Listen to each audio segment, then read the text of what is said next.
What's up guys? Tara samahan nyo ako ngayon dito sa San Pedro, Madela, Quirino. Ang isa sa mga pasyalan ng mga tao dito, ang Dinamlings Farm.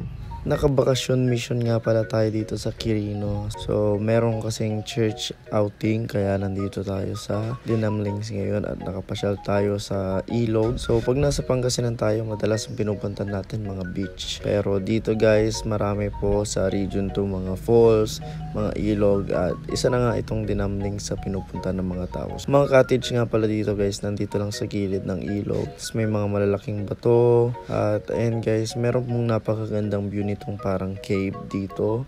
At hindi ko alam kung sa ibang panahon ay mataas yung tubig dito. Pero itong pagpasyal namin guys is saktong-sakto lang. Merong area na hanggang bewang, lampas ng tao, mga ganyan.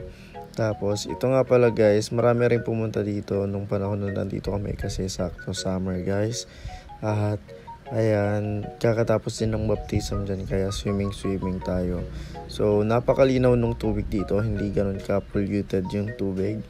At ito ang isa sa maganda pag mga ganitong lugar is yung malinis yung pagliliguan natin. Meron dito yung pinagtatalon-talonan ng mga bata.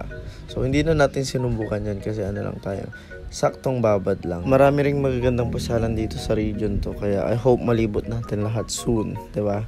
So ayan, thanks for watching. Bye-bye. Like and follow for more.